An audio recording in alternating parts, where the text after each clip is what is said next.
akun alter itu seperti apa sih? Biar kita tahu akun alter itu adalah akun yang penggunaan namanya, mungkin juga gambarnya, avatarnya tidak seperti dengan orang aslinya ya. Di orang menggunakan alternatif nama. Kalau seperti K-popers itu tujuannya mereka mau bersosialisasi, mereka mau ikut dalam satu grup ya, rame-rame bersama temannya, mendukung dan seterusnya. Dan itu bentuk ekspresi. Saya kira positif karena dari situlah mereka aman, mereka merasa aman, mereka tidak kemudian didoxing dan kemudian dicari aslinya.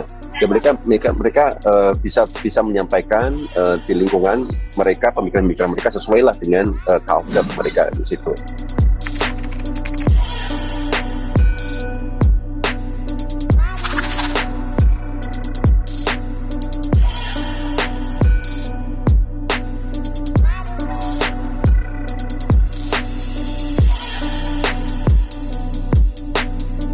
Menyempitnya ruang kebebasan berekspresi di dunia maya menjadi salah satu faktor orang kemudian banyak membuat alter account. Itu benar ya, tetapi mungkin tidak menjadi satu-satunya alasan kenapa orang kemudian membuat alter account itu sendiri. Banyak juga alasan lain gitu ya.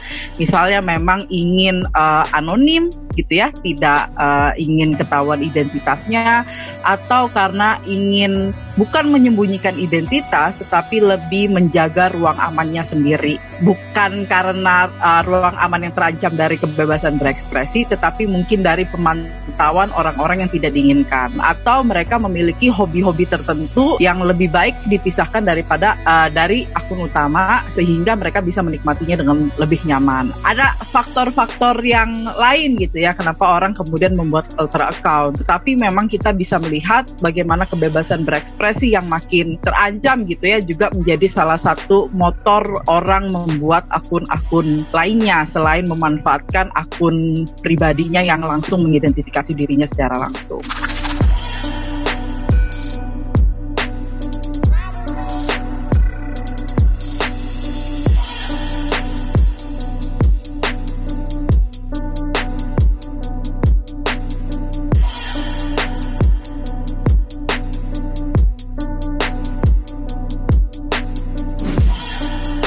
Jadi sebenarnya akses dari alter account ini adalah ketika kita kemudian membayangkan anonim sama dengan boleh tidak bertanggung jawab pada apapun yang kita lakukan selama menggunakan identitas anonim tersebut. Itu yang kemudian berbahaya, itu yang kemudian membuat orang-orang bisa merasa entitled atau merasa berhak untuk melakukan berbagai macam tindakan di balik anonimitas, padahal tindakan mereka itu sebenarnya bisa menyakiti atau membuat ruang ketidakadilan gitu ya pada warganet lainnya. Jadi kalau kita ngomongin anonimitas sebenarnya baik kita membuatnya dengan mencoba merealisasikan anonimitas tersebut dengan akun alter gitu, tetap saja kita harus bisa menggunakannya secara bertanggung jawab, karena kalau tidak berarti kita sudah menjadi bagian atau pihak yang sudah membuat ruang digital sendiri atau ruang dunia maya menjadi ruang yang tidak aman gitu. Apalagi kalau memang intensinya niatannya adalah berbuat jahat. Orang yang kemudian niatnya memang bukan untuk sesuatu yang positif, itu bisa berdampak negatif kepada society. Buzzers misalnya, influencers atau apapun itu yang mereka tujuannya untuk mempengaruhi opini publik ya. Mempengaruhi opini publik tapi dengan sesuatu yang sifatnya mungkin hoax, disinformasi atau doxing ya, melakukan apapun itu banyak sekali ya. Dan mereka kalau kita list itu yang mereka menggunakan nama-nama anonim itu bebas sekali ngomongnya. Dan kalau kita cari ini siapa orangnya kadang nggak ketemu gitu.